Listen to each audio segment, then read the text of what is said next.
माई रे माई। अरे भैया हाय कौन मेहरारू हो? ए माई अरे जल्दी से ना। अरे मैं भैया के साथ कौन मेहरारू आइल बिया? आई बा रे हई माला घेटी में एकर मतलब का भई रे? ई कौन हिया? ए माई ई रानी है तोर पटो, इनका से हम शादी को कैल बनी। का शादी को कैल बड़ा? आ खाली शादी को के काहे आइला? दू चार गो बच्चा पैदा हो जइत सन तब अइता त सही रहित। अरे माई तेहू खूब मजाक करेली। ते जान तो नहीं की बच्चा पैदा करे खातिर एगो घर के जरूरत पड़ेला। रे गादा जब तोरा मालूम रहल ह कि हम अपना सहेली के लड़की से तोर शादी करावे वाला रहनी है त एकरा से शादी को के काहे चली एली है? रे माई वो मोटकी से शादी को के हम जिंदगी भर रोवे के नहीं चाहत, वही से इनका से शादी कर लेनी है। अब ई बता इनका के घर में रहे देबे कि ना? ठीक बा कॉल एलिस तब एकरा के रखई के पड़ी। घर से बाहर एकरा के निकालो तनी तो गांव जवार के लोग का कही, हंसी हमरा पर। जो बमनी आरती के थाली लेके आओ। हां मम्मी लिया तनी जल्दी ले आओ। ले मैया तू उतर भैया के। ठीक से पकड़ बबले।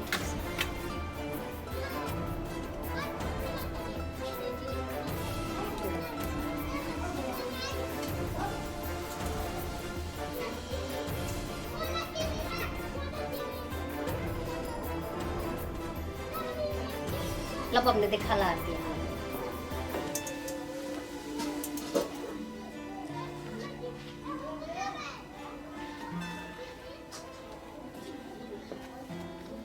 अब आरती तो हो गई, चलो लो अंदर। चलो ठीक से चलो।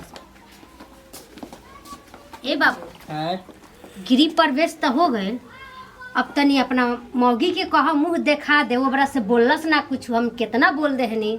रे माई ई ठग गइल बिया, काल सवेरे एकर मुंह देख लीहे। का हम काल सवेरे देखेम? चुप ना रहबा, अबे के अबे देखेम।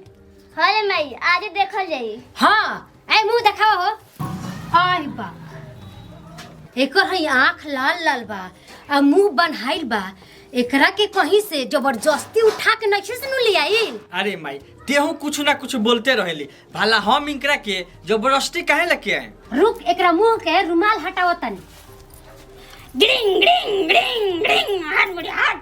ए बैठा भाई। ग्रिंग ग्रिंग रे ई पागल लड़की से तो बियाह नहीं किसनु कर लेले? तोरा के भाई कहतिया। अरे भैया बुझा त पागल लड़की से शादी कइले बारो। अरे ना रे माई तो इनका पिए के शौक हो तो शादी के खुशी में तो ज्यादा पी ले बड़ी। हाय रे करम रे हमर करम फुटल बा कि ते शराबी लड़की से बियाह कइलिस। हमरा सहेली के लड़किया में तो 10 गो ते पैर निकालत रहले है आ ई भल बियाह। अरे बढ़िया हट बैठ भाई। आज भाई तेरा बैग हाकेगा। रे करम जरी उ तोर मरद ह आ भाई कहतरिस। सॉरी बुढ़िया सॉरी। बैठ तार आज तेरा गाड़ी तेरी पत्नी चलाएगी। अरे हमार प्राण तारे गाड़ी वाली छोड़ो तो हमार माई तार गाड़ी पंचर करी, चलो घर में चलो। अरे बाप रे ले जो ए बरा काल हम बताओ तनी। ए बेटी अपने के खानदान में ऐसा नइखे भइल, कोनो पियकर लड़की नइखे। हां माई सब इज्जत माटी में मिला देलस। चल बेटी चल इनका के काल बतावल जाई। ए माई बता सुबह में हमरा चाय पिए के आदत बा, अभी ले चाय ओय ना बनल। अरे बाबू निकाह करबू ऐसन अपने के कर में फूटा रहे कि घर में पियकर मेहरारू आ गई। कुछ बुझात नहीं के कैसन मेहरारू से बियाह कइलस। हां मम्मी आ गइलू कलजुग के कनिया। अरे बुढ़िया सॉरी तोरा के हम पहचानत नहीं की। ते के हइस रे? रे हम तोरा मरद के माई हई आ तोर सास हई। ते अपना सास के नखिस पहचान। ओ मम्मी जी सॉरी। रात के थोड़ा ज्यादा ही पी ले रही ना, यही से रो के ना पहचान पाई। अच्छा उ सब छोड़ा, ई बताव तेरा चाय बनावे के लूर आवेला? ओ नो चाय बनावे हमरा लूर ना आवेला। बताओ भौजी तारा कॉफी बना के डाल। ओ नो छोटकी हमरा कॉफी बनावे लूर ना आवेला। अच्छा तो ई बताव कुछ बनावे के तहरा लूर आवेला कि ना? आवेला नु, खैनी बनावे के लूर आवेला, दारू के पेक बना के पिए भी लूर आवेला, गुटखा खाए खाए के भी लूर आवेला और ताश फेटे के भी लूर आवेला। इतना गुण भरल बा हमरा में। चुप चुप नसरी, ई कौनो दारू खाना ना हो, बियर बार ना हो। ये तो ठीक बा, हम जातनी सिर्फ खाना। ओ सॉरी नहाए हम जातनी। Bye, see you. हे भगवान, ई नसेड़ी बहू हमरे करम में लिखाइल रहे। जय दे माई, जन लिखल तन तो भइबे कइल। चल घरे चल। चलो बेटी। अमीरवा तू भइबो बियाह क के याद आला अपने भौजी के ना देखबे। का भैया माई के बुलाओ तनी। ए माई, माई हां नहीं बुतनी, आओ तनी, जल्दी आओ। अच्छा जी प्रणाम। खुश रही बाबू। का बात बा बोले? अच्छा जी सुनिए वो अक्षय शादी के चल गई अपने पतोहिया के ना देखबू। अरे देख ले बाबू, भागल थोड़े बिया, काल आके देख ले। ए चाची एगो तो खेती गृहस्थी के टाइम बा, समय के बड़ा अभाव बा, एगो तो टाइम निकाल के आइल बनी, देखा ना तो आजू है। अच्छा ठीक बा, वो ना माने तो हम दिखा देतनी। चलो अच्छा बाकी सवेरे सवेरे आइल बाड़न, ए बरा उ कोनो नासा ना कइले हो, दिखा देतनी। ए चाची क्या सोचत तारू? अरे ना बाबू कुछ ना। रे बबनी कुर्सी लिया के दे बैठे के बाबू के। हम हम लियाओ लियाओ तनी, ठीक बा? ठीक बा चाची लिए जो बबनी बैठा बाबू बैठा। दे ना भैया।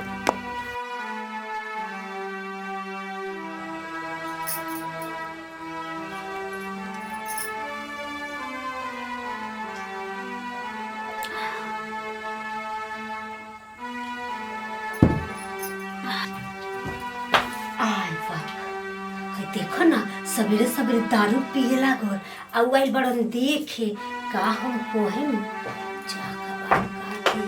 हाय बाप, तो को लेके बुझाते माई के। ए बेटी चल अपना भैया से कुछ बहाना कर दिए, हेना नहीं जाए तो इज्जत चल गई। ओ भाई चल चल भेज दे।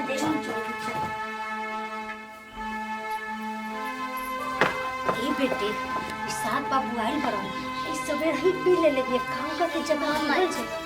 रे माई केरा का जवाब देबे के बानी? अरे बेटा तार मेहररुआ से रही दारू पी ले लेबिया, ऐसा बाबू देखे खातिर अइला हल। अच्छा हमर बेबी सवेरे सवेरे पी लेल बड़ी। हां अरे बाप। ए बेबी भाई सवेरे सवेरे पी के का हालत बनले बड़ तू अपन हो? मुझे पीने का शौक नहीं, पीती हूँ गम भुलाने को। रे तोरा कोची के गम बारे? तोरा गम में तो हमनी के दम निकल गइल बा। सासू माँ थोड़ा दो घट पिला दे हमके पिए के और मन बा। रे 2 घोट और पिया दी, तोरा से तो हमनी के परेशान हो गइल बानी सन। अरे भाई टेंशन मत ले, एकर मुंह बांध के उनका सामने ले चल। अरे मुहवा नु बांध देब, लेकिन लड़खड़ाइल का एकर कैसे बंद करब? कुछ सोच।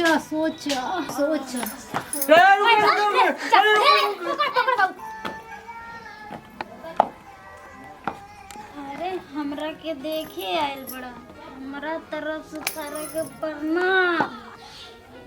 तो भग बसातिया बुझा तो पीले भी एक का दम सफन नसड़ी भी एक आई ना हम पीले नहीं कि हमरा के पियावल गइल बा।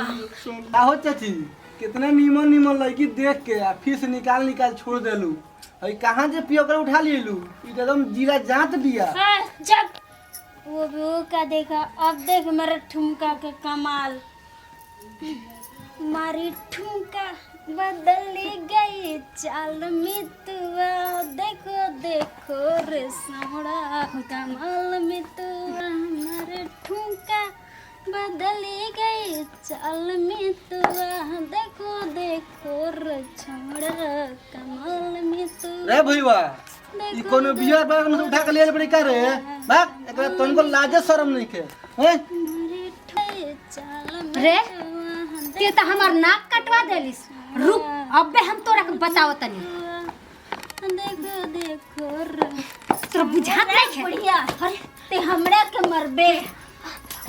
रे हई देखा ना, ए बेटा हई देखा, रे। हई देखा पगला गइल बे इस मार ढेर एकरा नासा लाग गइल बा। पियक्कर सियक्कर मेहरारू। माई तू हमरा के माफ कर दो। हम तोहर बात ना मान के बहुत बड़ा गलती कइले बानी। हम अबे एकरा के नशा मुक्ति केंद्र में लेके जातनी। जब तक कि अपन नशा ना छोड़ी तब तक हम घरे लेके ना आए माई। बेटा दुखी मत होका, चला लेके जाइए ओकरा के ठीक करा के लेके अइह। हाँ भैया चलो। माई ए माई। हाँ अरे बाबू आ बेटा। हां माई खुश रह खुश रह। प्रणाम कैसे भैया। बड़ बाबू? प्रणाम भैया। ठीक बानी माई। ई तरह से कहले रबिनु कि जब तक ई नशा ना छोड़ी तब तक घरे ना आए। ई नशा छोड़ देल बानी माई। यदि मम्मी जी आज के बाद से कबो हम शराब ना पिए। बहू भगवान के लाख लाख शुक्र बा कि तू ठीक हो गइलू। चला बाबू चला लो खाना वाना खा। चलो भैया। ये भाई लोग के प्रणाम। प्रणाम। भाई देखिए हमनी के ई वीडियो बनौनी आसन नशेड़ी बहुरिया यानी कि नाशा करे वाला पतो। तो ई रियल कहानी बा। हमनी के समाज में भी ऐसन देखल जा रहल बा। एगो अखबार में भी दिले रहे प्रभात खबर में के 4-5 दिन पहले कि भाई लड़की से आगे मन लड़का से आगे लड़की बाड़ी से शराब पिए में चाहे नशा करे में। तो ए तरह अगर मान ली कि रुआ घर के चाहे कहू के घर के लड़की चाहे बहुरिया करतल तो ऐसन ना करे के चाही। जे भी करत होके तो ये वीडियो देख के प्लीज़ वो अपन नशा का लत छोड़ दी लोगी। हमनी के बनावे के मेन मकसद ये बा। जय जवान जय भीम।